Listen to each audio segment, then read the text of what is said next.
आज का जो सेशन हम लोग करेंगे वो खास करके आपका हिस्ट्री का ही है पेपर, लेकिन चूंकि जीके जीएस का जो सेक्शन है वो सब के लिए सेम ही है, इसीलिए सभी लोग देखेंगे। चूंकि जीएस पोर्शन जो 40 नंबर का होता है वो सब के लिए समान ही होता है, ठीक है, वो भी करेंगे। पहले हिस्ट्री के क्वेश्चन को देखेंगे, क्लास के कितने क्वेश्चन हैं। मेरे समझ से अगर 80 क्वेश्चन टोटल मान के चलिए अगर इसमें हिस्ट्री का है, ठीक है, तो उसमें लगभग 70 क्वेश्चन तक क्लासरूम के हैं, ठीक है। 80 40 120 क्वेश्चन का यहाँ पे आपको सेट में अभी करवाऊँगा, ठीक है। 40 क्वेश्चन आपके जीके जीएस के सेक्शन के होते हैं जो फर्स्ट पोर्शन का होता है, और 80 नंबर हिस्ट्री का, ठीक है। तो यहाँ पे हिस्ट्री के क्वेश्चन को पहले हम लोग डिस्कस करेंगे, फिर मैथ जो भी क्वेश्चन साइंस के बेसिक क्वेश्चन पूछे गए हैं कितना कट ऑफ जाएगा इसका भी एनालिसिस करूँगा। आप देखेंगे कि लगभग कट ऑफ उतना ही जाएगा। जो लोग हिस्ट्री सब्जेक्ट से 10+2 में बैठे होंगे या अन्य सब्जेक्ट से भी बैठे हैं तो वो जीएस पोर्शन को देखेंगे अपना 40 नंबर का। बाकी हिस्ट्री तो आपके एग्ज़ाम के लिए महत्वपूर्ण है, तो सभी लोग देख सकते हैं इस वीडियो को, क्योंकि ये सब क्वेश्चन फिर आपके एग्ज़ाम में पूछे जाएंगे।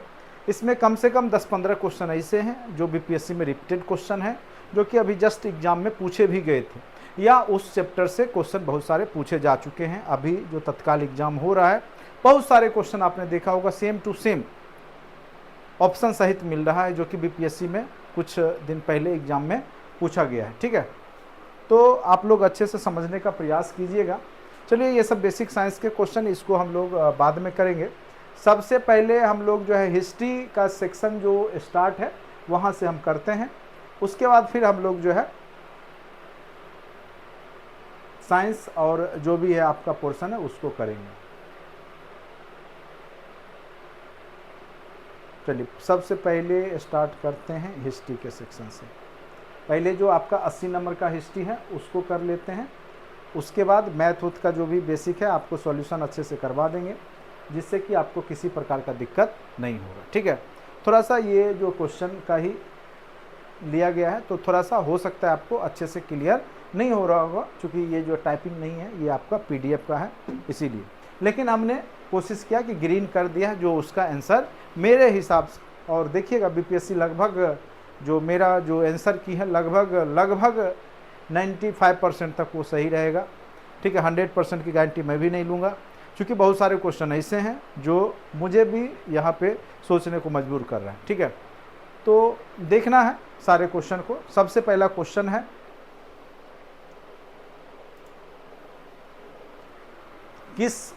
देखिए, मैं इसलिए बोलता हूँ सभी लोग देखिए, और बार बार बोला कि प्रीवियस वर्षों के क्वेश्चन को बनाइए।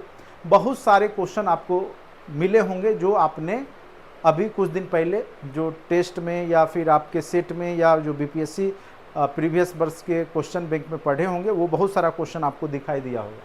यहाँ पे किस व्यावसायिक वर्ग ने अपने हितों के लिए अहस्तक्षेप के सिद्धांत के महानता के साथ प्रोत्साहित किया था? सिंपल सी बात है, हस्तक्षेप की नीति एडम स्मिथ का है, और ये हमने बार बार आपको चर्चा किया है, ठीक है। और इसी के सिद्धांत के तहत क्या हुआ कि व्यापार में क्या है कि हस्तक्षेप नहीं करना है।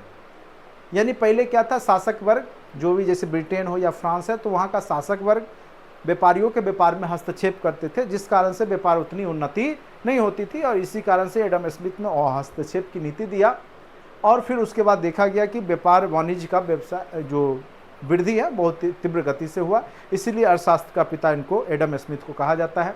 तो ये क्वेश्चन हमने बार बार क्लासरूम में चर्चा किया है, तो ये आपका क्लासरूम का ही क्वेश्चन है। इसमें पूंजीपति वर्ग के लिए ये किया गया, जो कि व्यापार कर रहे हैं उसके लिए ये होता है हस्तक्षेप की नीति, जिसमें कि हस्तक्षेप नहीं करना है पूंजीपति वर्ग। तो यहाँ पे क्वेश्चन क्या पूछ रहा है, किस व्यावसायिक वर्ग ने अपने हितों के लिए अहस्तक्षेप सिद्धांत की महानता के साथ प्रोत्साहित किया? तो यहाँ फायदा किसको होगा? क्या इससे फायदा जमींदार को होगा, क्या श्रमिक को होगा? इससे फायदा किसको होगा? पूंजीपति वर्ग जो व्यापार करते हैं। सिंपल सा बात है, इतना आसान सा क्वेश्चन आपका। सबसे पहला क्वेश्चन का आंसर क्या हो जाएगा? Option number B. क्वेश्चन का जो लेवल है वो मॉडरेट टू टफ कह सकते हैं, इतना आसान भी नहीं है। आसान इसलिए लग रहा है क्योंकि आपको क्लास में हमने पढ़ाया हुआ है, ठीक है। जो क्वेश्चन क्लास में नहीं हुआ होगा वो बहुत ज़्यादा टफ आपको लगेगा, वो मैं आपको खुद चर्चा कर दूंगा कि कौन सा क्वेश्चन यहाँ पे थोड़ा सा टफ है, ठीक है। तो ये आप इजीली बना सकते थे, थोड़ा सा सोचना था, बस क्वेश्चन की भाषा को समझना था, रिजल्ट पे आप पहुँच जाते इजीली। अब देखिए पुनर्जागरण चैप्टर को हमने इतने अच्छे से विश्व इतिहास में पढ़ाया है, तो मुझे नहीं लगता कि ये सब क्वेश्चन आप लोगों ने गलत किया होगा। इसीलिए थोड़ा सा यहाँ पे कट ऑफ का रेंज है, थोड़ा ऊपर जाएगा, लेकिन फिर भी सबके लिए इतना आसान नहीं था। आसान उन्हीं के लिए था जो पढ़ के गए थे और जो सही गाइडेंस में पढ़ के गए थे। और हमने बहुत अच्छे से आपको इटली का पुनर्जागरण और इटली में क्यों हुआ, कैसे हुआ, उसके बारे में भी। तो यहाँ पे जो क्वेश्चन पूछ रहा है, पुनर्जागरण का सबसे एक महत्वपूर्ण योगदान डैश की स्थापना करना था। चूंकि महत्वपूर्ण योगदान बोल दिया है, ठीक है, तो इटली में कला और साहित्य को प्रोत्साहन देना ये महत्वपूर्ण योगदान में से नहीं है, ठीक है। तो मेन जो योगदान है, महत्वपूर्ण योगदान की स्थापना करना था। सबसे एक महत्वपूर्ण योगदान, क्या पुनर्जागरण सबसे एक महत्वपूर्ण योगदान, एक महत्वपूर्ण योगदान बोल रहा है। ऐसे तो इटली में कला साहित्य को प्रोत्साहन जरूर मिला था। फिर आपका नागरिक समाज में भी जो है बदलाव जरूर आया है, चूंकि लोग पारलौकिक सोच से इहलौकिक हुए। लेकिन यहाँ पे चूंकि पुनर्जागरण का सबसे एक महत्वपूर्ण पूछ रहा है, तो इसमें आपको एक खोजना था, और वो था कि व्यक्तिवाद यानी मानवतावाद का यहाँ पे जन्म होता है। मानव के इर्द गिर्द पूरा जो है समाज जाता है। पहले क्या था, चित्रकार पेंटिंग भी करते थे तो वो अपना नाम जो है नहीं लिखते थे। अब क्या हुआ कि वो अपना नाम लिखना शुरू कर दिए, यानी व्यक्ति विशेष की प्रधानता यहाँ पे होने लगी, ठीक है। तर्कवाद आ गया। तो यहाँ मेन अगर एक की बात किया जाए तो व्यक्तिवाद या मानववाद इसके केंद्र में था, ठीक है। तो इसका आंसर हो जाएगा आपका ऑप्शन नंबर सी, ठीक है।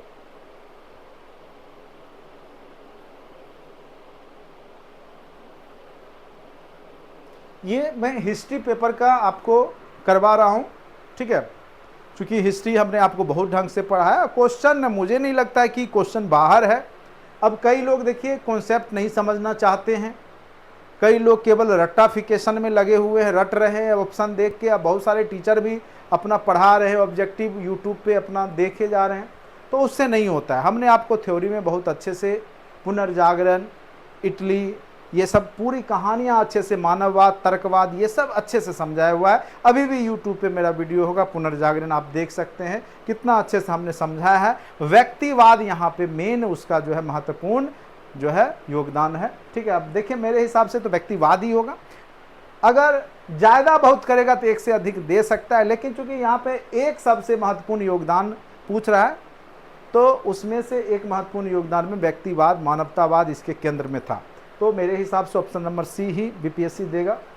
बाकी देख लेते हैं, क्योंकि मैं पहले ही बोला कि हो सकता है कि जैसे हम सोचे कि व्यक्तिवाद है, अब बीपीएससी के जो क्वेश्चन सेटर है उनका भी अपना एक लेवल होता है, हमारा एक अपना लेवल है सोचने का, तर्क का। क्योंकि ये सब क्वेश्चन क्रिएट किए जाते हैं, कहीं से तो कॉपी पेस्ट होगा नहीं कि डायरेक्ट उसका आंसर ये हो जाएगा। अगर कॉपी पेस्ट होगा तो पहले से फिक्स होगा आंसर। हमने भी नहीं देखा है कि क्या इसका आंसर है। जो मेरे हिसाब से वो मैं आपको बता रहा हूँ, लगभग सही होना चाहिए। ये तो आपको एकदम क्लास में कराया हुआ है, और ये अभी आपका कथन और जो है व्यक्ति वाला जब हमने करवाया था तो उसमें भी ये क्वेश्चन, और ये बहुत फेमस पंक्ति है, कोई ये अजूबा पंक्ति नहीं। इस तरह के पंक्ति जो है आपके ऑब्जेक्टिव सेशन में भी हमने दिया हुआ है, आपको पता होगा। मनुष्य पैदा तो स्वतंत्र हुआ है, लेकिन स्वतंत्र सर्वत्र जंजीरों से बंधा हुआ है। ये कथन जो है रूसो का है, ठीक है। ये सब आपके क्लास रूम के अभी तक जितने भी क्वेश्चन हुए हैं, आप कहेंगे तो मैं भी सबूत आपको पीडीएफ जो हमने दिया है विश्व इतिहास का, उसमें मैं आपको सारा कुछ दिखा दूंगा कि अच्छे से लिखा हुआ है, ठीक है। चलिए उसके बाद है, ये भी देखिए फ्रांस की क्रांति से संबंधित है। ये भी हमने जो है आपको पढ़ाया हुआ है। कुलीन लड़ते हैं, पुरोहित पूजा करते हैं, और लोग जो है कर भुगतान करते हैं, सामान्य लोग। चूँकि वहीं पे 3 स्टेट में बटा हुआ था। पोप पादरी का एक अलग स्टेट था, ठीक, प्रशासनिक इकाई का अलग था, और जो जन सामान्य थे उनका अलग था, किसान लोग। तो वहीं पे ये कथन था।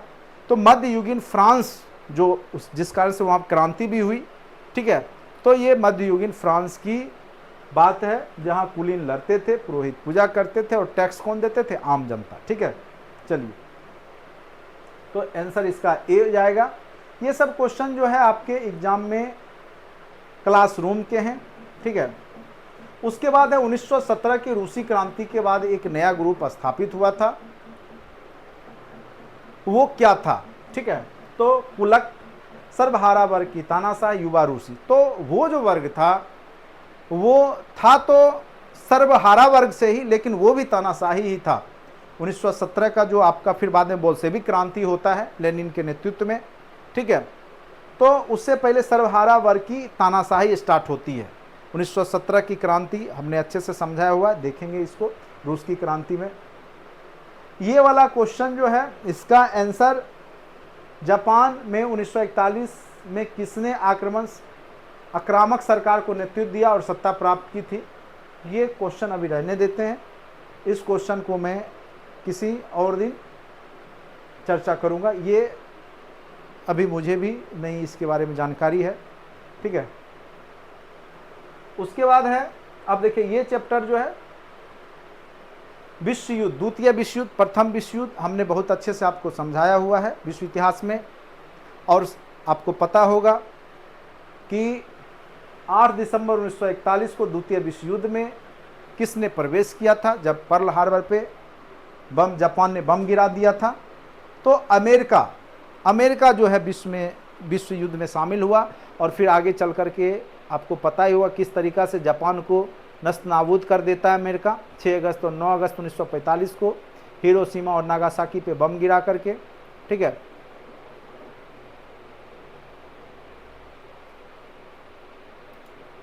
देखिए, अगर आपको लगता है कि प्रॉब्लम हो गया है आपके 9th-10th में, तो आप ही का नहीं, आपसे ज़्यादा प्रॉब्लम अन्य लोगों का हुआ होगा, इस बात का फुल गारंटी। इसलिए परेशान नहीं होएं, रिजल्ट में रहेंगे। जो लोग कंटिन्यू क्लास किए हैं वो सब रिजल्ट में रहेंगे। 70-75 भी आ रहा है तो टेंशन लेने की आवश्यकता आपको नहीं है, ठीक है। खास करके 9th-10th और 6 to 8 में अगर आप लोग 70-75 के अराउंड हैं जनरल कैटेगरी में, तो परेशान ना हो, रिजल्ट में आप रहेंगे, ठीक है। हाँ, यहाँ पे जो है जनरल कैटेगरी का मुझे लगता है 80 तक जा सकता है, 78 से 80 के अराउंड इसका कट ऑफ जाएगा, नो डाउट। चूँकि क्वेश्चन देखिए जो बनने वाले नहीं भी है तो कॉमन सेंस से बन सकते थे। और बीपीएससी का जो पैटर्न है, आप 50% क्वेश्चन एकदम एग्जैक्ट बनाते हैं, 10-20% क्वेश्चन आपको जो है तुक्का पे सही होगा, बाद बाकी क्वेश्चन गलत ही होगा। तो अगर आप टोटल 120 क्वेश्चन मान के चलिए है, तो उसका अगर आप 70% अगर आप सही कर लेते हैं तो आप रिजल्ट में रहते हैं। 30% आपको ऐसे भी गलत करना है, इसलिए परेशान होने की आवश्यकता नहीं है। 70-75 तक जिनका स्कोर है, बिल्कुल रिजल्ट का इंतज़ार कीजिए, आप लोग रिजल्ट में रहेंगे, ठीक है। चूँकि यहाँ पे जो अभी जो आपके जो कंपटीशन जो आपके बीच में है, तो लगभग लोग उसी रेंज के हैं, ठीक है। कोई ज़्यादा इसमें आपका विद्वान लोग नहीं बैठा है, आपके रेंज के ही लोग हैं। चूँकि जो विद्वान थे ज़्यादा वो TRE 1 TRE 2 में छट के निकल गए, बीच में कोई नए लोग एंट्री हुआ भी नहीं है, चूँकि स्टेट हुआ नहीं था। इसलिए परेशान होने वाली बात नहीं है, आपके लेवल के ही स्टूडेंट आपके एग्जाम में, कट ऑफ ज़्यादा नहीं जाएगा। कई लोग 80, 85, 90 बता रहे हैं, ये सब संभव नहीं है, आप देख लीजिएगा रिजल्ट, ठीक है। 75 हैं, 75 प्लस किसी भी एग्जाम में है, 1 to 5, 6 to 8, 9 to 10, 11, 12 सब सेफ जोन में है, परेशान नहीं होना है। बहुत लोग 80 पे भी परेशान हो रहे हैं, कोई कुछ बोल देता है, ऐसे ही जब एग्जाम से जब निकलता है ना, सब बोलेगा 80 सही होगा, 85 सही होगा, 90 सही होगा। ट्रेन में बैठते बैठते जो है घर पहुंचते पहुंचते मुंह लटका के बैठ जाते हैं, तब जाके पता चला 40 सही हो रहा है, 45 सही हो रहा है। इसलिए दूसरों के बातों में नहीं आना है। अगर आपने, और मेरा आंसर की मिला लीजिए, बाकी लोग का नहीं पता मुझे क्या दिए हैं नहीं दिए हैं। मेरे आंसर की से अगर आप 75 प्लस किसी भी वर्ग में 1 to 5 में, 6 to 8 में या 9, 10, 11, 12 में आ रहे हैं, मैं गारंटी के साथ बोलूँगा आपका किसी भी कैटेगरी में रिजल्ट बनेगा, जनरल तक, ठीक है। इसलिए परेशान ना हो। चलिए, तो ये अमेरिका प्रवेश किया था और बहुत ही गर्मजोशी के साथ प्रवेश किया। उसके बाद इसने रुख ही बदल दिया था द्वितीय विश्व, जो कि जापान जीतने के कगार पे था शुरुआती चरण में। द्वितीय विश्व युद्ध कब समाप्त हुआ, ठीक है। तो देखिए इसका आंसर जो है 6 अगस्त और 9 अगस्त को तो बम गिरा ही था, आगे चल करके 15 अगस्त 1945 को ये समाप्त होता है, ठीक है। तो इसका आंसर हो जाएगा इनमें से कोई नहीं। तो ये जो क्वेश्चन, इसको आसान नहीं समझिए। लोग जानते हैं कि 1945 में जनरली समाप्त हुआ था, लेकिन डेट नहीं। लेकिन 6 अगस्त 9 अगस्त को ये पता होगा कि बम गिराया था, तो जिस दिन बम गिरा होगा तुरंत तो समाप्त हुआ नहीं होगा, ठीक है। चूँकि उस समय जापान भी तो कुछ सोच रहा होगा, लेकिन बाद में देखा कुछ चलने बनने वाला नहीं है, तो उसके बाद का ही डेट होगा। लेकिन यहाँ डेट भी सब है 11, 10, 12 सब 1945 का ही है, कन्फ्यूजन कराने के लिए दिया है। ऐसे इसका एग्जैक्ट आंसर 15 अगस्त 1945 को पूर्ण रूप से समाप्त हुआ था। तो इसका आंसर इनमें से कोई नहीं होगा। तो आसान नहीं है, देखने में आसान लगा लेकिन ये आसान नहीं था सही करना, ठीक है।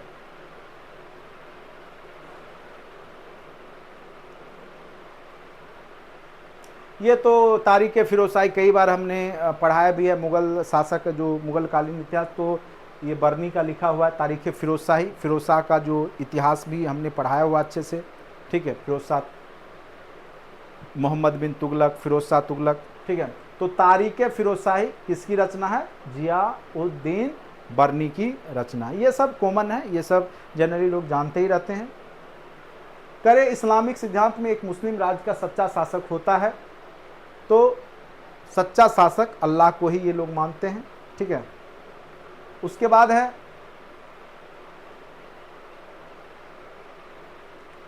बलबन को अमीर शिकार के पद पर किसने नियुक्त किया था, ठीक है। तो इसका आंसर इसमें से हो जाएगा, इनमें से कोई नहीं, चूंकि यहाँ पर जो है नसरुद्दीन नाम रहता है, ठीक है, उसने इसको जो है यहाँ नियुक्त किया था, लेकिन ऑप्शन में चूंकि है नहीं, ठीक है। बलबन कभी जो है चालीसा में ही हुआ करता था, लेकिन आगे चल कर के जब इसने देखा कि आगे का सत्ता कमज़ोर हुआ तो इसने हथिया लिया था, ठीक है।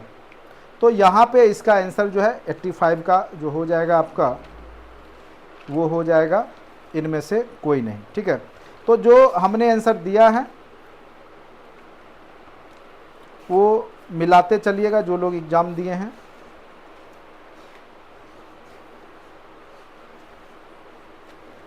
नसरुद्दीन महमूद नाम रहता है, थोड़ा सा मैं देख लेता हूँ नाम, थोड़ा सा मुझे एग्जैक्ट थोड़ा मिस कर रहा हूँ नाम, ठीक है। जिसने चूँकि बलबन जो रहता है उसका, उस जो नसरुद्दीन महमूद शाह जो रहता है वो बलबन का दामाद रहता है। बलबन ने अपनी बेटी का शादी नसरुद्दीन महमूद शाह से करा दिया था, और कहा जाता है कि आगे चल कर के वो बीमार हो जाता है, और बीमार दवाई के माध्यम से बलबन के द्वारा ही किया जाता है, ऐसा बहुत सारे इतिहासकार बोलते हैं, ठीक है। और फिर उसकी मृत्यु हो जाती है और फिर सारा सत्ता बलबन हथिया लेता है। तो यहाँ पे बलबन को अमीर शिकार के पद पर किसने नियुक्त किया था? तो वही आपका नसरुद्दीन महमूद शाह, ठीक है। तो इसका आंसर हो जाएगा इनमें से कोई नहीं। चलिए उसके बाद इधर है द्वितीय विश्व युद्ध के बाद दो कौन से ब्लॉक, तो ये तो आपको पता ही होगा। एक तो आपका सोवियत संघ रूस बना जो कि साम्यवादी प्रचार का, और एक पूंजीपति वर्ग का एक देश जो संयुक्त राज्य अमेरिका। तो यहाँ पे देखिए अमेरिका के अंतर्गत प्रजातांत्रिक नेतृत्व और रूस के अंतर्गत साम्यवादी ब्लॉक, ठीक है। तो ये पूरा विश्व दो खेमा में बटा द्वितीय विश्व युद्ध के बाद, एक सोवियत संघ रूस साम्यवादी और दूसरा जो है प्रजातांत्रिक नेतृत्व पूंजीपति वर्ग के माध्यम से जो है यहाँ पे। तो यही आपका ऑप्शन नंबर सी सही होगा। इल्तुतमिश का तत्कालीन उत्तराधिकारी कौन था? तो इल्तुतमिश के जो पुत्र होता है उसका नाम रुकनुद्दीन फिरोज शाह होता है, वही इसका तत्कालीन उत्तराधिकारी था, लेकिन चूंकि यह अयोग्य था, ठीक है, तो बनाया गया था रजिया सुल्तान को। जो दिल्ली के जो भी उस समय अमीर थे उन्होंने रजिया सुल्तान को बनाया था। आगे चल कर के जब रजिया सुल्तान अपना जो अलग तरीके से शासन करने लगी थी तो फिर इन लोगों ने उसको हटा के, तो यहाँ पे आंसर जो हो जाएगा इल्तुतमिश का तत्कालीन उत्तराधिकारी कौन था? रुकनुद्दीन फिरोज शाह था। चालीसा संगठन, चलिए इसका और भी क्वेश्चन है नहीं है, चलिए यहाँ पर देख लेते हैं। जो चालीसा है इल्तुतमिश, देखिए एक एक चैप्टर से 5-5 क्वेश्चन दे दिया, 4-4 को 80 क्वेश्चन भी तो है, तो इसीलिए यहाँ पे ज़्यादा परेशानी नहीं है, क्योंकि जो क्वेश्चन है लोग ऐसे भी सोच लेंगे कि उसी चैप्टर का अंदाजा भी लगा। चालीसा के संगठन को किसने समाप्त किया? आपको हमने बताया था बलबन जब पढ़ाया था, बलबन लौह रक्त की नीति अपना, और उसे सबसे ज़्यादा डर था कि उसके खिलाफ कोई जाएगा तो वो 40 जाएगा। जो 40 इल्तुतमिश ने जो 40 अमीरों का एक समूह बनाया था शासन के लिए, तो बलबन ने सबसे पहले चालीसा पे ही नियंत्रण किया था, उसी के पद को समाप्त किया था, तो बलबन इसका आंसर होगा। ये सब आपके क्लासरूम में 1 घंटे का हमने पूरा मध्यकालीन पढ़ाया है, 1 या 1.5 घंटे में, उसमें सारा कुछ चर्चा किया है। अगर वो वीडियो आपने देखा, और मैं आपको याद होगा मैंने बार बार बोला है, कोई ज़रूरी नहीं है कि हर एक बार वर्ल्ड हिस्ट्री या एनिशिएंट हिस्ट्री ही बीपीएससी पूछेगा। हो सकता है अगले बार मध्यकालीन पूछेगा, हो सकता है अगले बार आपका प्राचीन पूछेगा। इसलिए आप तीनों सेक्शन पढ़ के जाइए, आपको बात याद होगी। क्लास में हमने बार बार ये जिक्र किया है, बीपीएससी को समझना इतना आसान आप लोग के लिए नहीं होगा। ये पैटर्न चेंज करते रहेगी, कभी एनिशिएंट का क्वेश्चन ज़्यादा देगी, कभी मिडेवल का देगी, कभी वर्ल्ड हिस्ट्री का देगी, और आपको वो जो स्टूडेंट खोज रहा है समग्र ज्ञान वाला, ये नहीं कि इस बार वर्ल्ड हिस्ट्री दिए हैं तो सब वर्ल्ड हिस्ट्री का 5 चैप्टर ही है, 5-6 चैप्टर तो है ही वर्ल्ड हिस्ट्री। फ्रांस की क्रांति, रूस की क्रांति, प्रथम विश्व युद्ध, द्वितीय विश्व युद्ध, अमेरिकी क्रांति, यही सबसे क्वेश्चन आएगा। पुनर्जागरण इतना कर लिया हो गया, ऐसी बात नहीं है। कभी एनिशिएंट पूछेगा, कभी मिडेवल पूछेगा, कभी वर्ल्ड पूछेगा, कभी मॉडर्न ही खूब पूछ देगा। तो सारा सेक्शन मजबूत करके जाइए, और ये चर्चा हमने बार बार बोला है आपको। अब देखिए कितना मध्यकालीन का क्वेश्चन है, बहुत लोग मध्यकालीन पढ़ना छोड़ दिए, जबकि हमने बार बार बोला कि मध्यकालीन पूरा सारा कुछ पढ़ के जाइए। हाँ, ज़्यादा पढ़िए जो आपको लगता है कि आने की संभावना है, लेकिन इसको भी नज़रअंदाज नहीं कीजिए। जो लोग नहीं किए होंगे अच्छा बनाए होंगे, जो लोग साफ छोड़ दिए होंगे, केवल वर्ल्ड और मॉडर्न में लगे होंगे, तो उनको दिक्कत हुआ होगा। देखिए ये सब क्वेश्चन बिल्कुल आसान से क्वेश्चन है, और खास करके ये सब क्वेश्चन अगर आप देखेंगे तो कोई भी प्रीवियस वर्षों के क्वेश्चन जो पूछे गए हैं वहाँ पे आपको ये सब तरह के क्वेश्चन आपको दिखाई देते रहेंगे।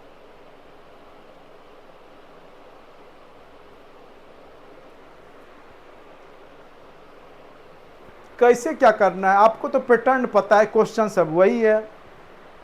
अब क्या करना है, बस उसी को पढ़ते रहिए, रिपीट करते रहिए, बुक कोई भी बुक को रीड करते रहिए। बस एनसीईआरटी बुक या वो नहीं भी मिलता है तो बहुत सारे पब्लिकेशन के थ्योरेटिकल बुक हैं, उसको खरीदिए।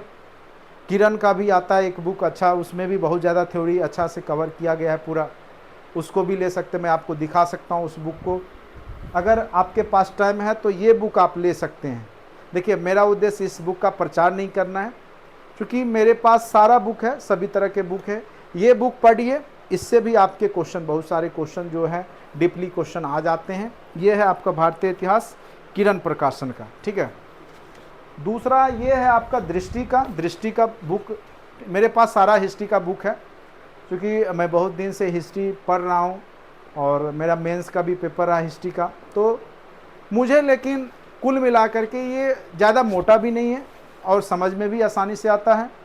अगर आप इतना कर लेते हैं तो टीआरई के एग्ज़ाम के लिए सफिशिएंट है, इससे ज़्यादा पढ़ने की आवश्यकता कोई एक बुक, या तो दृष्टि को लाइन बाय लाइन कीजिए पढ़िए, या तो फिर ये किरण वाला जो है संघ राज्य लोक सेवा आयोग भारतीय इतिहास प्रारंभ से लेकर 2021 तक का है, ठीक है, किरण प्रकाशन का। तो ये कोई बुक दो में से।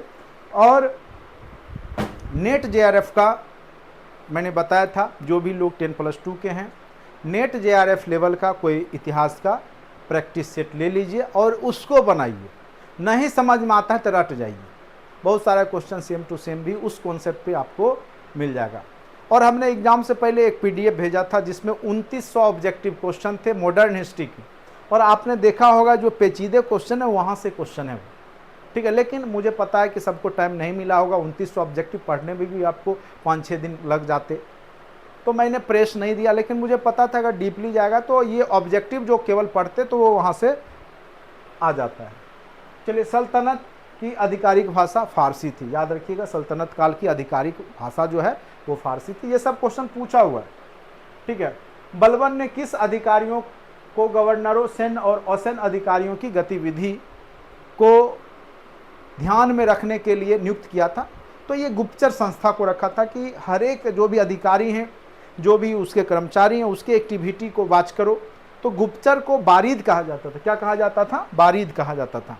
तो इसका एग्जैक्ट आंसर क्या हो जाएगा? बारीद हो जाएगा, ठीक है।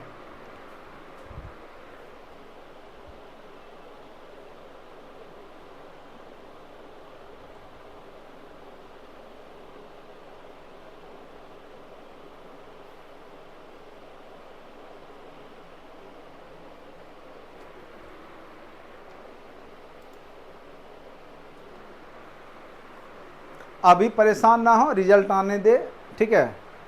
कट ऑफ कितना जाएगा नहीं जाएगा इसलिए परेशान नहीं हो। 70 प्लस में है तो ज़्यादा परेशान होने की आवश्यकता आपको नहीं है।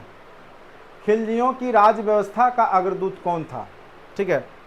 अब देखिए आपको हमने पढ़ाया था, ठीक है, गुल खिले तो सूंघ लो, गुलाम वंश के बाद खिलजी वंश आता है, ठीक है।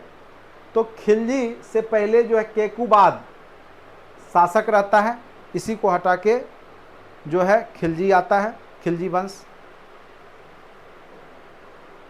तो यहाँ पे इसका आंसर हो जाएगा केकुबाद, ठीक है।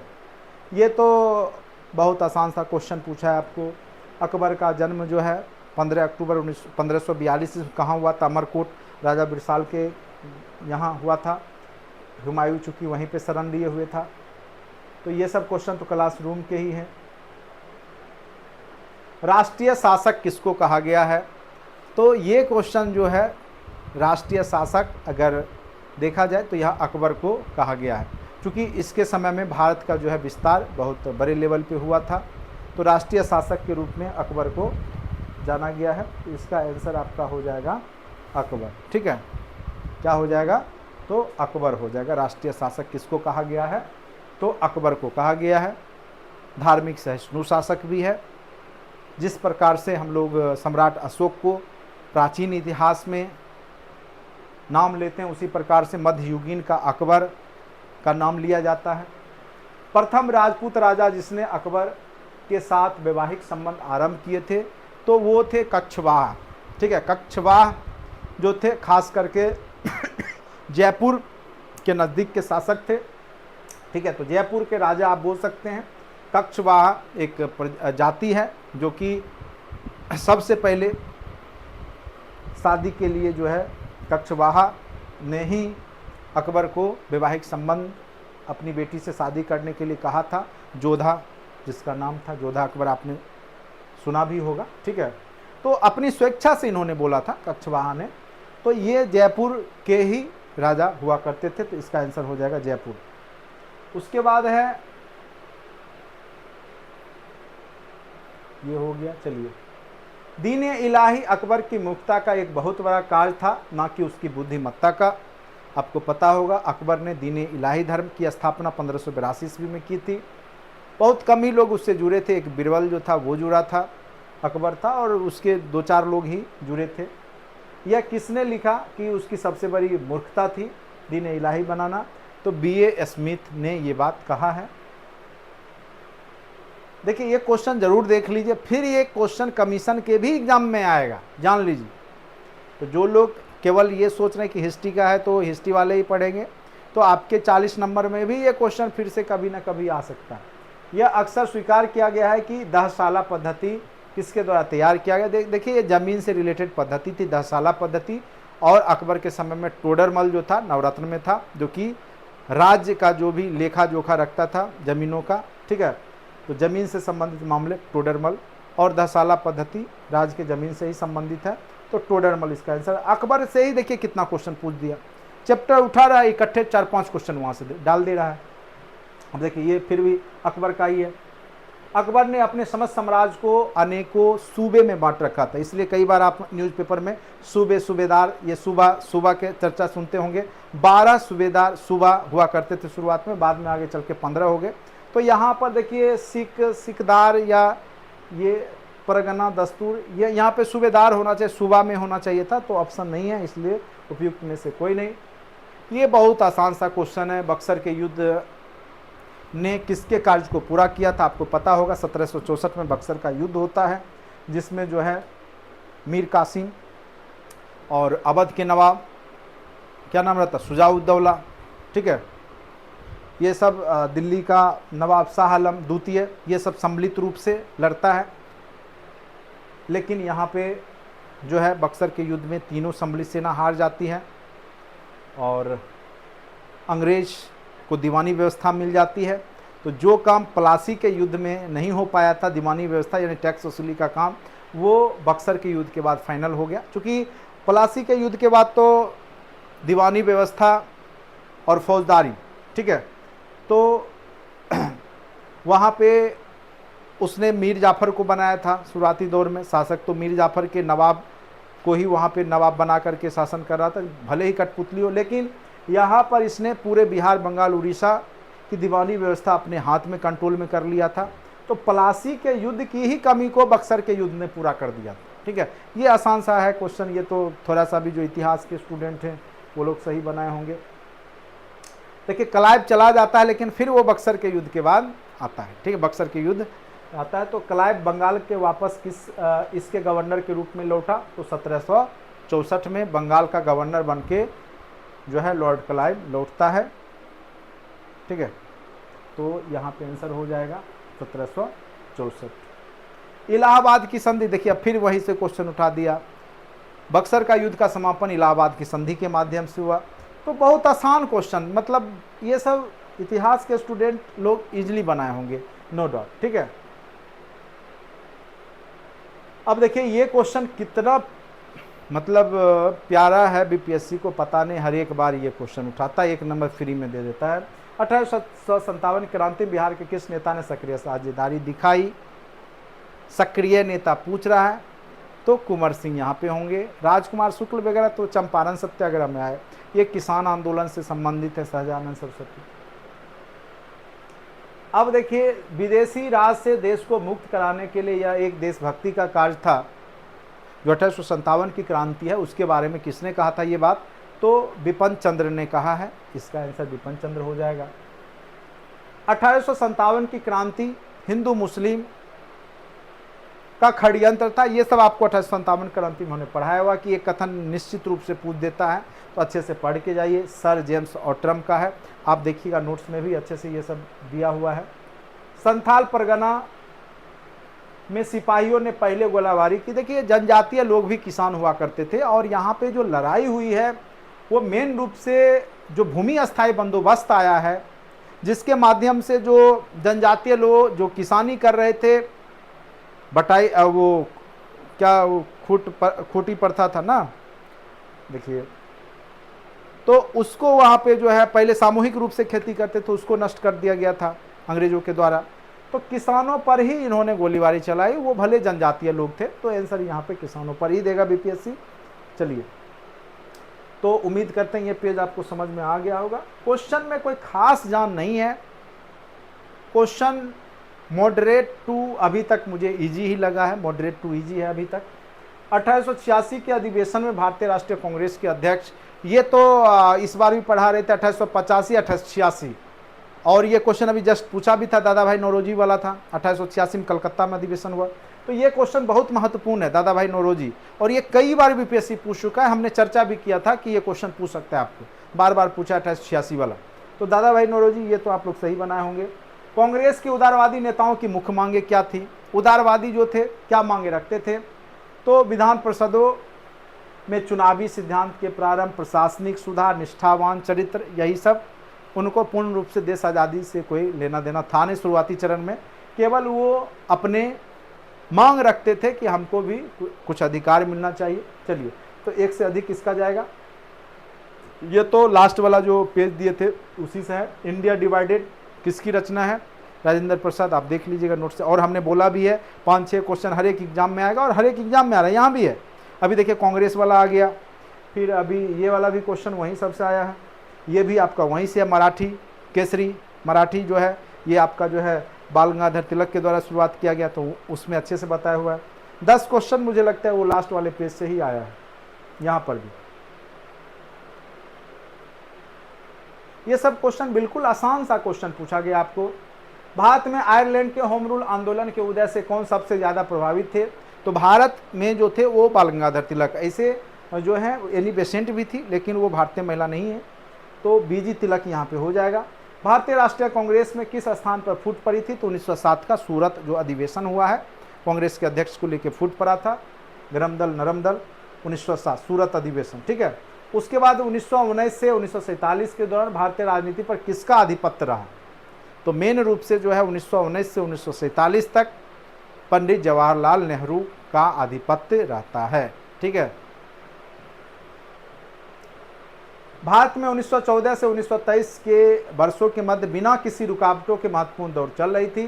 कांग्रेस आंदोलन, होम रूल लिंग आंदोलन की गतिविधियां, सेना में बलपूर्वक भर्ती, तो यहाँ पे ये सब हो रहा था उपयुक्त में से एक से अधिक। चूंकि कांग्रेस के द्वारा भी जो है यहाँ पे आंदोलन हुआ, होम रूल भी गतिविधि में था 1918 के आसपास, और फिर यहाँ पे जो है गांधी जी सेना में भर्ती के लिए भी प्रोत्साहन दे रहे थे, सर्जेंट भी उनको कहा जाने लगा था।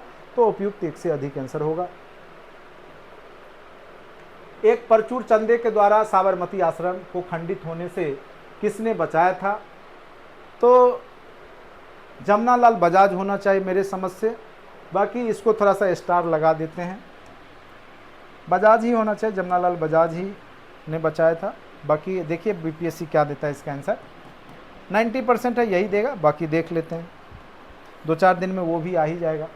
कांग्रेस अपने पतन, ये तो हमने लास्ट में जो कथन और जो बोला था 2-3 क्वेश्चन आते हैं यहाँ पे, कथन से निश्चित रूप से कराया भी है, आपको पीडीएफ भी दिया हुआ है जो भी कंटेंट में है। तो यहाँ पे लॉर्ड कर्जन ने कहा था कि कांग्रेस अपने पतन की ओर लड़खड़ा रही है और मेरी भारत में रहते हुए सबसे बड़ी इच्छा है कि शांतिपूर्ण तरीके से इसके मृत्यु में सहयोग दूं।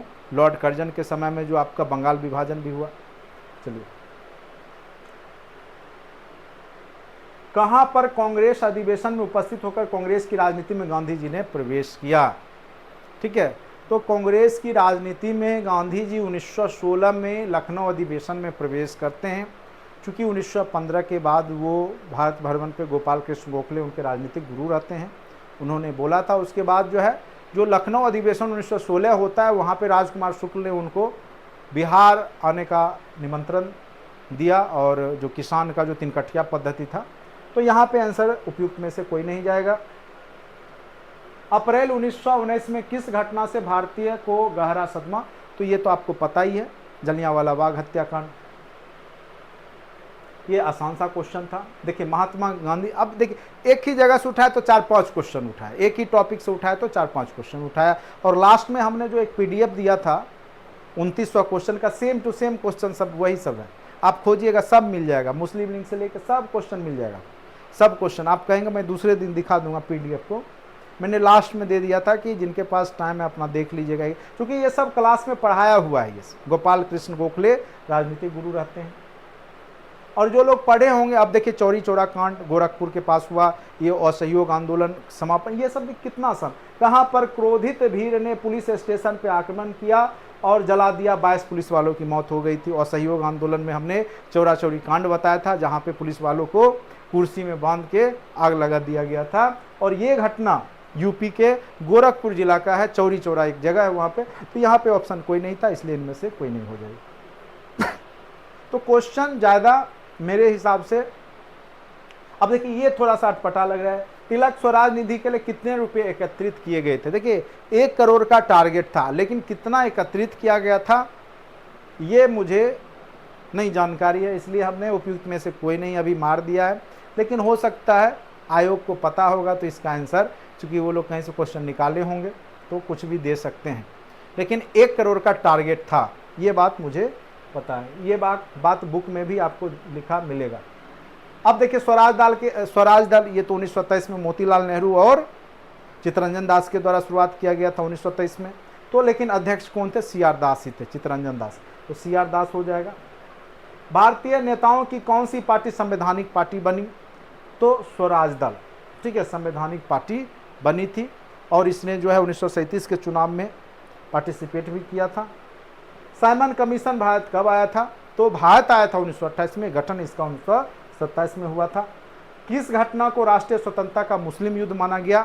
तो बहावी आंदोलन जो था पटना में भी हुआ था, इसको मुस्लिम युद्ध माना जाता है, राष्ट्रीय स्वतंत्रता का मुस्लिम, चूंकि इसमें बहावियों ने अंग्रेजों का खिलाफ किया था वो बहावी आंदोलन, ठीक है। तो इसका आंसर बहावी आंदोलन हो जाएगा। उसके बाद लंदन में किस गोलमेज सम्मेलन? एक ही गोलमेज सम्मेलन है जिसमें गांधी जी पार्टिसिपेट किए थे, द्वितीय गोलमेज सम्मेलन।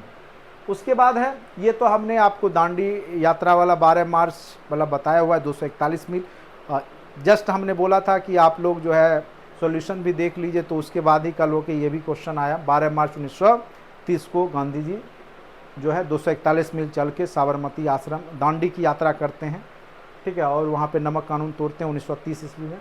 तो 12 मार्च 1930 को उन्होंने सविनय अवज्ञा आंदोलन, अपने प्रसिद्ध दांडी मार्च के साथ गांधी जी ने कब सविनय अवज्ञा आंदोलन प्रारंभ किया?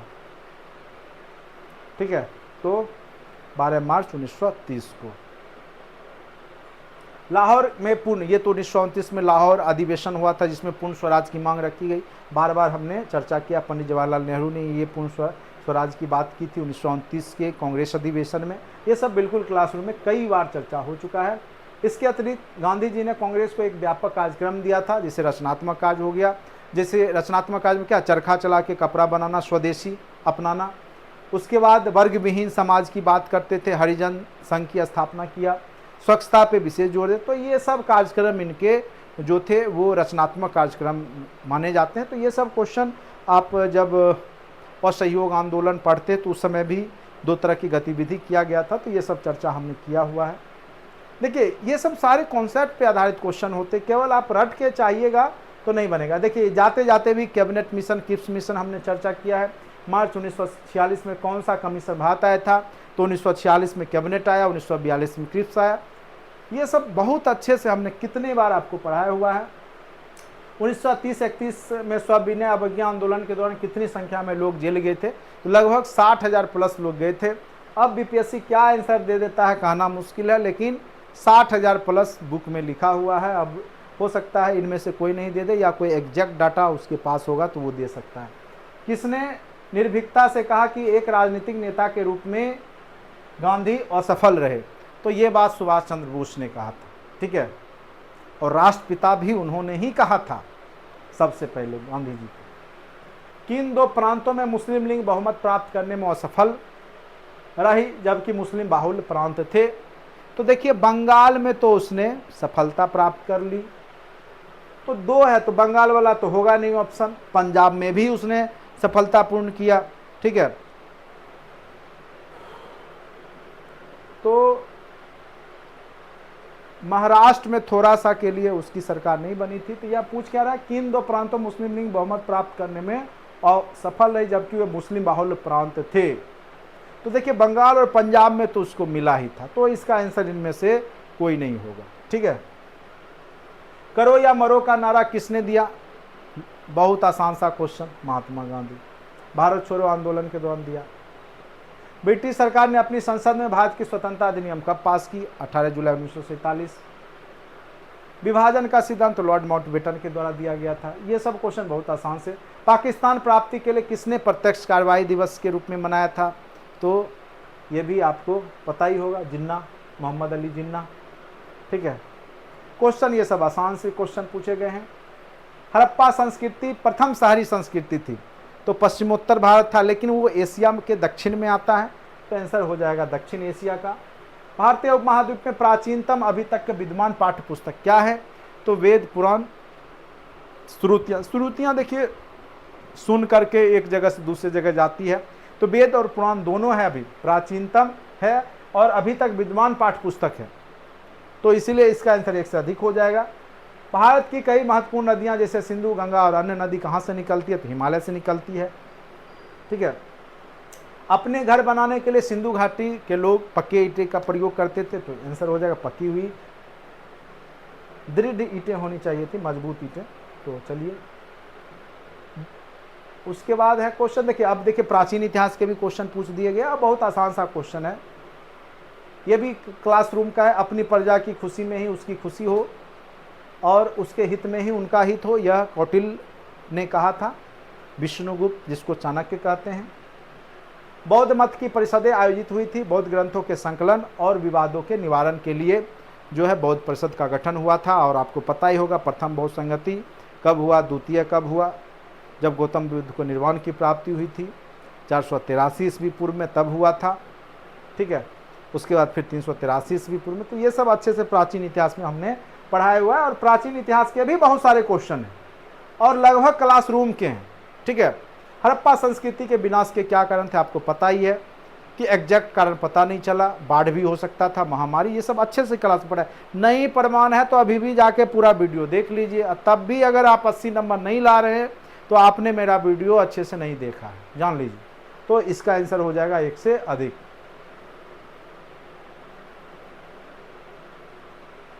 ये क्वेश्चन रहने दीजिए, कुछ क्वेश्चन जो है। अब देखिए ये वाला जो है लास्ट हमने हर्षवर्धन चैप्टर को भी अच्छे से कवर किया था। किसने ब्राह्मणों और बौद्ध भिक्षुओं को बराबर संरक्षण दिया और दोनों की उदारता पूर्ण दान दिए? तो हर्षवर्धन जो था वो सभी धर्म को मान रहा था और इसने बौद्ध धर्म और हिंदू धर्म दोनों को दान दिए हैं। ठीक है, तो वर्धन वंश में एक हर्षवर्धन ही था ऐसा। ठीक है, तो हर्षवर्धन ही होगा आंसर।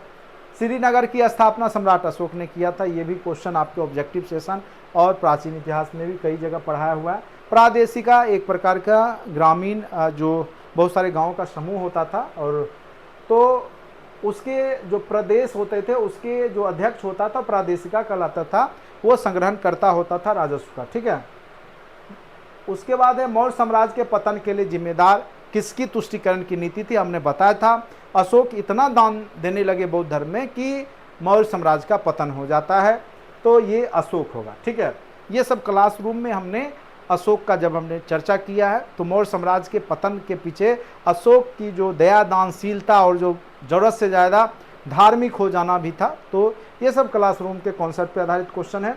रत्नावली हर्षवर्धन में, नागनंद, रत्नावली, ये सब जो है हर्षवर्धन की रचना है। एकदम ये सब गिफ्टेड क्वेश्चन है, आप लोग को फ्री में नंबर दिया गया यहाँ। ठीक है, उसके बाद है पृथक्करण, अति उत्तम पृथक्करण जो है मोंटेस्क्यू ने दिया था। ये फ्रांस से संबंधित है, तो फ्रांस हो जाएगा इसका आंसर। किन राजाओं के द्वारा नागरथ को व्यापार और व्यवसाय को संपन्न करने के लिए सुपुर्द किया गया? ऐसे हमने चोल वंश यहाँ मारा है, ये थोड़ा सा स्टार लगा लीजिएगा, ये आयोग का थोड़ा देखना होगा। अब देखिए चोल का ये क्वेश्चन, किसके द्वारा चोल साम्राज्य की 9वीं सदी में पुनर्जीवित किया गया? चोल वाला निकालिएगा। देखिए सबसे पहला लाइन ही हमने ये बताया, विद्यालय के द्वारा किया गया था 9वीं सदी में। ठीक है, तो कुल मिलाकर के जो हिस्ट्री के क्वेश्चन है, मुझे लगता है इसमें से 95% क्वेश्चन, यानी अगर 80 क्वेश्चन इधर हमने किया है तो उसमें 75 क्वेश्चन तक क्लासरूम के, 5 ही क्वेश्चन जो है वो थोड़ा हटके है। ठीक है, बाकी सब क्लासरूम में आप अच्छे से नोट्स खोजिए, जो चैप्टर है उसका नोट्स देखिए, उसमें आपको दिख जाएगा। ठीक है, सभी क्लास जो भी है, जो भी धीरे धीरे करके मैं डिस्कशन करूंगा, टाइम नहीं मिल पाता है थोड़ा सा। ठीक है, और आप लोग को भी पता ही है।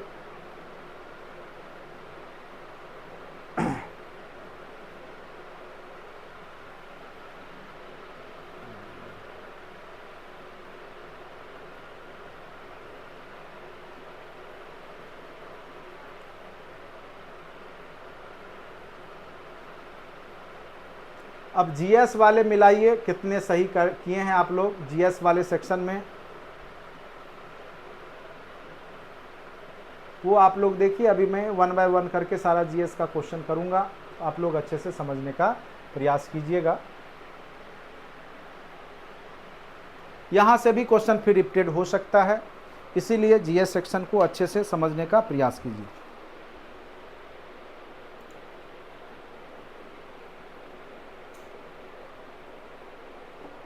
ऐसा कुछ भी नहीं है। ठीक है, 3 अटेम्प्ट ही नहीं है, देते रहिए। अभी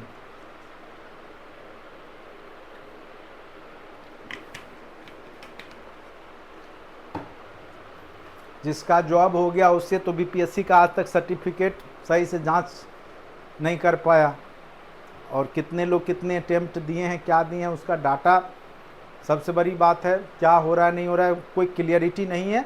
अभी फ़िलहाल एग्ज़ाम देते रहिए, जो होगा देखा जाएगा। अटेम्प्ट ख़त्म हो जाएगा, हो जाएगा, उसके बारे में नहीं सोचना, लेकिन जितने अटेम्प्ट आ रहे हैं देते रहिए। और कौन सा अटेम्प्ट में क्या बन जाइएगा नहीं बनिएगा कोई नहीं जानता है। जो लोग 1 to 5 नहीं हो पाए, 6 to 8 में 10 25-30 नंबर 40 नंबर लाए, वो 10+2 में टीचर बन गए। तो कहाँ भाग नसीब साथ दे दिया, क्या होगा, बीपीएससी है, पढ़ते रहिए। कौन सा एग्ज़ाम का कट ऑफ कितना, कोई जो नहीं कि 1 to 5 6 to 8 नहीं हुआ तो ये नहीं होगा। कई लोग का 6 to 8 9 10 नहीं होता है, 11 12 हो जाता है। ठीक है, तो वही बात है, देते रहिए एग्ज़ाम। अभी दीजिए, अभी अटेम्प्ट टू अटेम्प्ट के बारे में मत सोचिए ज़्यादा, क्या होगा नहीं होगा देखा जाएगा, ख़त्म हो जाएगा, हो जाएगा। अटेम्प्ट लीजिए। अब देखिए प्रतिरोध आर किसी एक तार के टुकड़े को 5, जैसे मान के चलिए एक रेसिस्टेंस आर, इसको 5 भाग में बांट दिया। ठीक है, मान के चलिए ये बड़ा सा है, इसको 5 भाग में बांट दिया। ठीक है, और इसको बांट करके क्या कहा, पार्श्व क्रम में यानी समांतर क्रम में जोड़ दिया।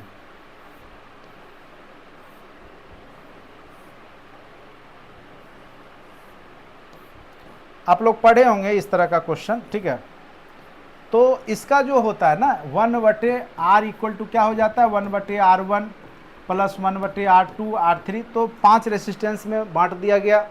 तो सिंपल सी बात है कि 5 भाग में एक रेसिस्टेंस बांटा गया तो एक हो जाएगा आपका R/5 हो जाएगा, यही होगा ना। R रेसिस्टेंस है, 5 बराबर भागों में बांटा है और उसको श्रेणी क्रम में बस जोड़ दीजिए, यही पूछ रहा है आपको।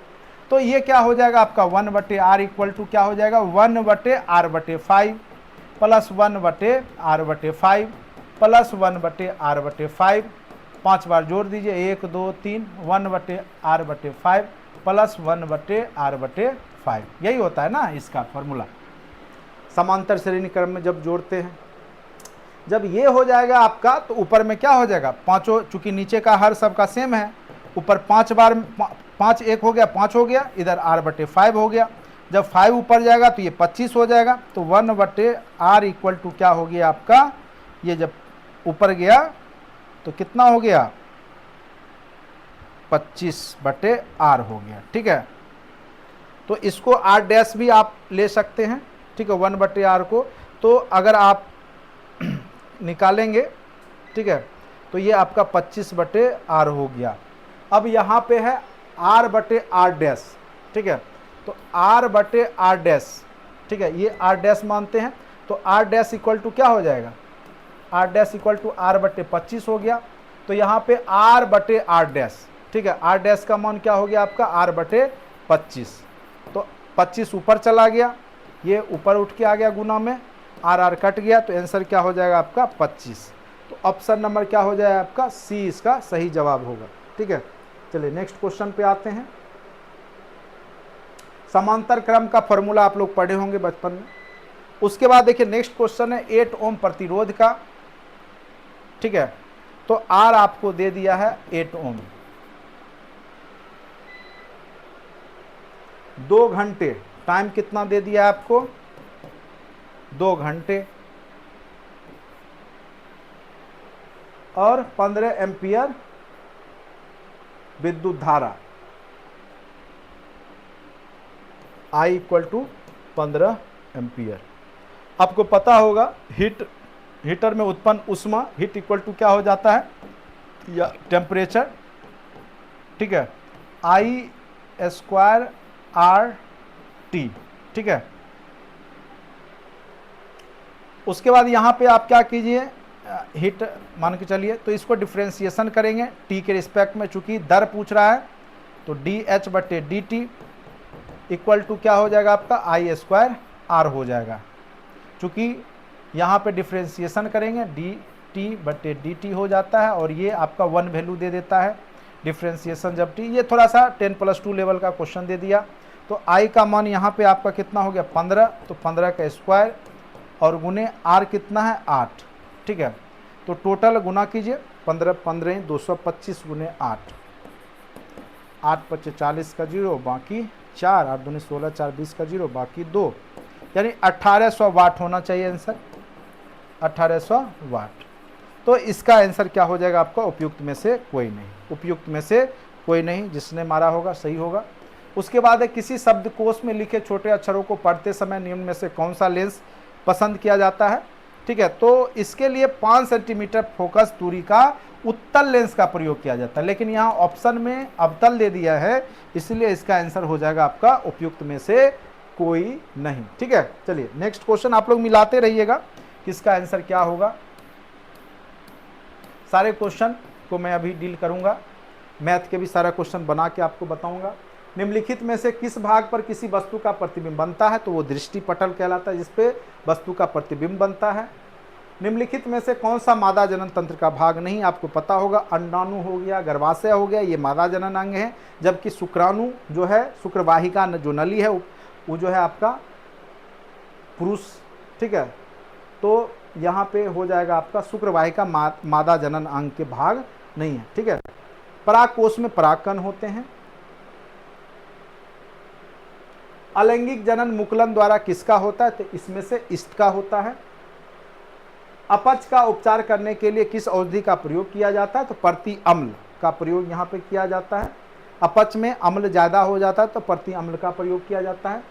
CAA के अंतर्गत नागरिकता प्रक्रिया के लिए आवेदन और निष्पादन का कार्य कौन करता है? तो इलेक्शन कमीशन करता है, वो स्टेट का। तो यहाँ पे आंसर हो जाएगा उपयुक्त में से कोई नहीं, ठीक है। उसके बाद जो है इसमें से कौन सा देश G7 का नहीं है? तो रसिया G7 में नहीं आता है। इसरो ने 2024 में अंतरिक्ष यात्रियों को जो भेजने की बात कही है वो मिशन क्या है? तो गगनयान मिशन है।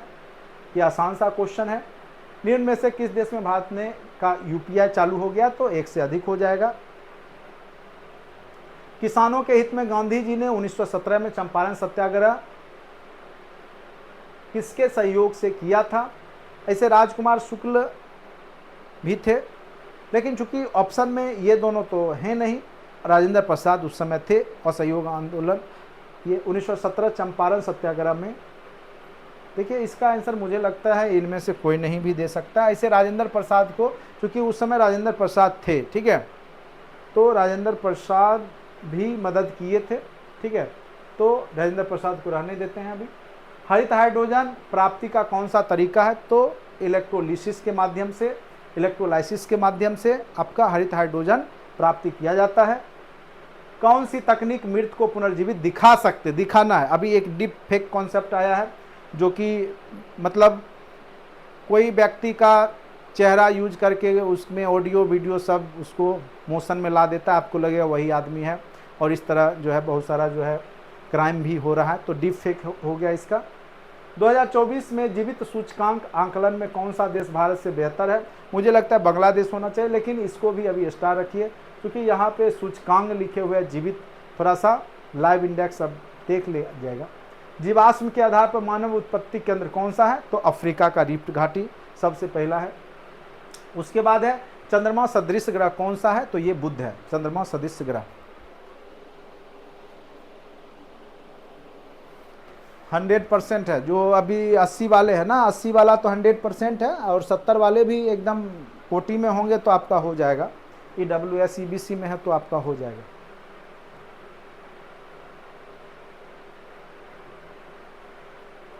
भारत की पूर्वी घाटी का सबसे ऊंची चोटी महेंद्रगिरी है। भारत में शुष्क बिंदु बस्ती मिलती है कहाँ पे? तो अरावली प्रदेश राजस्थान में शुष्क। बिहार के किस जिले में धान की उत्पादन? तो आपको पता ही, चावल रोहतास कृषि में भी अच्छे से बताया हुआ है। तेहरान किस पर्वत पे स्थित है? तो ये आपका जो है अल बुर्ज पे स्थित है। ये थोड़ा सा डीपली विश्व ज्योग्राफी में लेके चला गया आपको, तो कुछ क्वेश्चन इक्का दुक्का क्वेश्चन बहुत ज़्यादा टफ भी है। बिहार के किस जिले में रेशमी? ये तो रेशम भागलपुर, आप लोग को पता ही है सब कुछ। उसके बाद जो है इनमें से कौन सा कथन वनस्पति और जीवों की कमी वैध कारण नहीं है? उसकी कमी का वैध कारण नहीं है। बृहद पैमाने पर योजनाओं का विकास, ये भी है, जब आप विकास करते हैं तो जंगल काटते हैं तो स्वाभाविक है जीव की कमी होगी। कृषिगत फैलाव भी करेंगे तब भी होगा। चराई और जलाने की लकड़ी का एक भी करण। अब ये एक भी करण थोड़ा शब्द मुझे इंग्लिश में चूंकि मिला नहीं, ये क्वेश्चन जो भी वायरल है वो हिंदी मीडियम में, थोड़ा इंग्लिश में देखेंगे तब। ऐसे फिलहाल हमने चराई और जलाने की लकड़ी का एक भी करण हमने दिया है। ये उतना प्रभावित नहीं करेगा, वनस्पति और जीवों की कमी का वैध कारण नहीं होगा, चूँकि जीव हैं तभी चरेंगे, और चरना तो स्वाभाविक सी बात, उनका भोजन ही है। और लकड़ी का एक भी करण क्या है, ये थोड़ा सा शब्द हमको हिंदी में समझ में नहीं आ रहा है। चलिए, ये सारे क्वेश्चन को हमने करा दिया।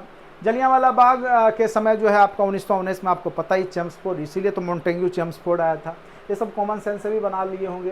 भारतीय राष्ट्रीय कांग्रेस जो है व्योमेश चंद्र बनर्जी थे पहले अध्यक्ष। ये सब तो कई बार लोग पढ़ते ही रहते हैं। निम्नलिखित में से किसको ग्रैंड ओल्ड मैन, कई बार चर्चा किया दादा भाई ने, ये सब आसान से क्वेश्चन है। निम्नलिखित में से कौन सा आंदोलन MK गांधी द्वारा शुरुआत हुआ?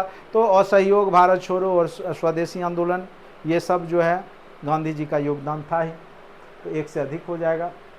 चलिए, 1936 में किसान सभा, किसान आंदोलन अच्छे से पढ़ाया हुआ है, स्वामी सहजानंद सरस्वती। किसने 1920 में बिहार प्रादेशिक कांग्रेस कमेटी की स्थापना की थी? ये थोड़ा सा मुझे कन्फ्यूजन में है, इसका आंसर फिलहाल डॉक्टर राजेंद्र प्रसाद हमने मार दिया, लेकिन मुझे लगता है इनमें से कोई नहीं जाएगा इसका आंसर। इनमें से कौन होम रूल से संबंधित नहीं है? तो एनी बेसेंट और जो है बाल गंगाधर तिलक तो संबंधित हैं ही। सरोजनी नायडू नहीं होगा, वो कांग्रेस से संबंधित हैं। उसके बाद बारदौली सत्याग्रह, सरदार वल्लभ भाई पटेल, ये सब तो आप लोग पढ़ के ही गए होंगे। ये सब तो कई बार चर्चा हुआ है। चलिए अब ये क्वेश्चन इसका जो है क्या होगा, तो इसका जब सॉल्व कीजिएगा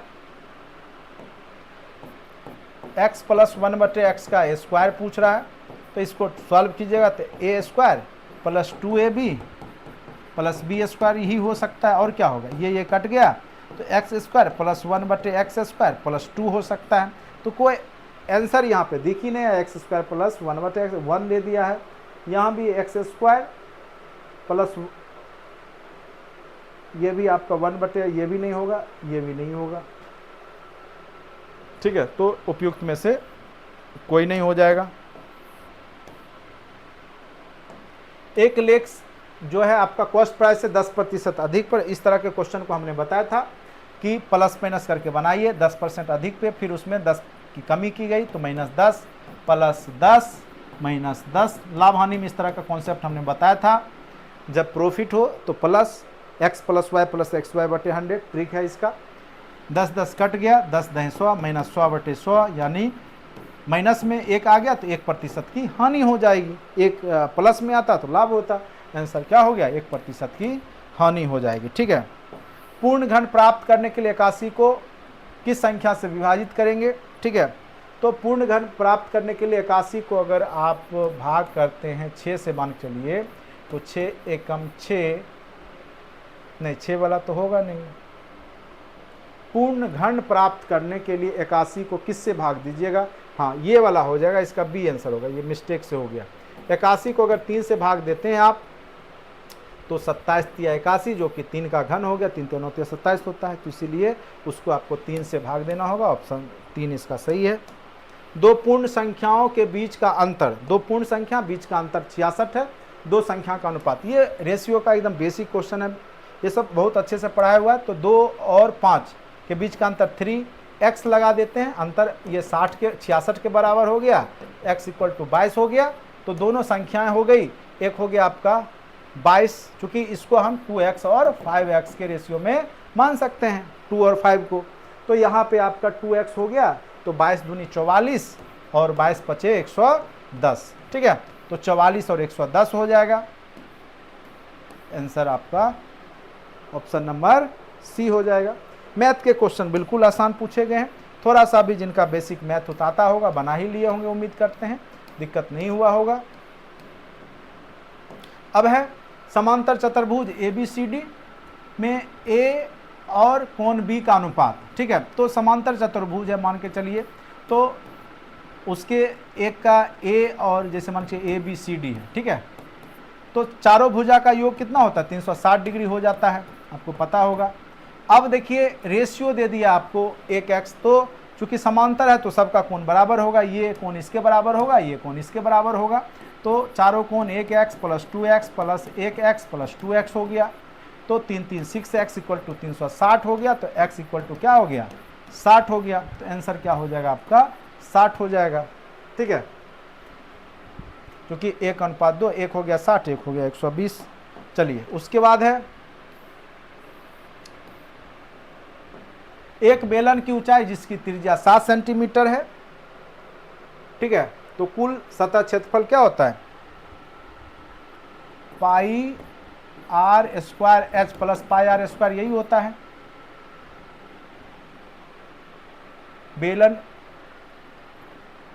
बेलन की ऊंचाई दे रखा है, कुल सतह क्षेत्र, रुकिए चलिए, बेलन का जो है आपका बेलन की ऊंचाई दे रखा है, कुल सतह क्षेत्रफल। ठीक है, तो बेलन का क्षेत्रफल का जो फॉर्मूला क्या होता है,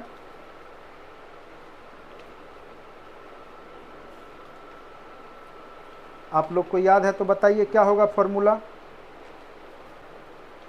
2πrh प्लस 2πr² हो जाता है। ठीक है, तो आप इसको लिख सकते हैं 2πr × h प्लस r।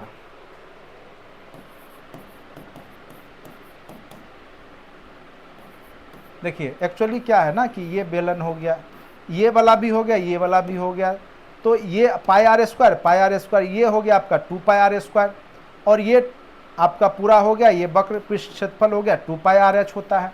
तो दोनों को जोड़ेंगे तो आप इसे लिख सकते हैं जैसे इसको आप लिख सकते हैं 2 pi R H plus 2 pi R square, ठीक है, इसी को हमने इसे लिख दिया है। और ये किसके बराबर है, 968 सेंटीमीटर के, ठीक है। तो आर का वैल्यू आपको दे रखा है 7, पुट कीजिए 2 गुने 22/7 गुने 7 इंटू एच का मान आपको की ऊंचाई जिसकी त्रिज्या 7 सेंटीमीटर कुल सतह क्षेत्रफल है, ऊंचाई ही पूछ रहा है आपको, एच प्लस त्रिज्या आपका 7 हो गया, इक्वल टू कितना हो गया आपका 968। बना लीजिए, आंसर आ जाएगा आपका, ठीक है। जब बनाइएगा ये 7 कट गया, 22 दूनी 44, एच प्लस 44 गुने 7 कर लीजिए,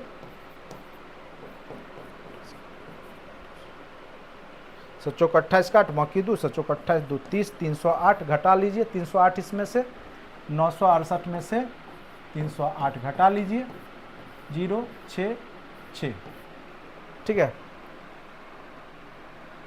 ये उधर गया,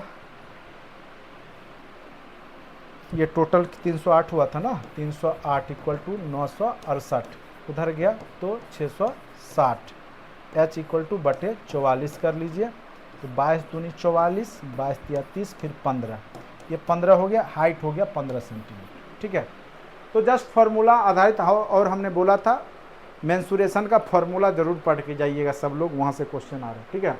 तो बेलन का वक्र पृष्ठ क्षेत्रफल संपूर्ण का 2 pi R H plus pi R square दोनों तरफ का, ठीक है, 2 पाई आर स्क्वायर दोनों को जोड़ेंगे बराबर कर देंगे।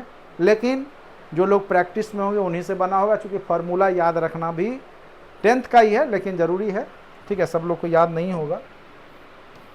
ये क्वेश्चन तो घातांकनी का, ये तो आसान सा क्वेश्चन है, ये तो आपको हमने करा के ही, जब बेस सेम है पावर आपस में जुट जाता है, और जब आपका बेस दोनों का बराबर है तो पावर इक्वल हो जाता है।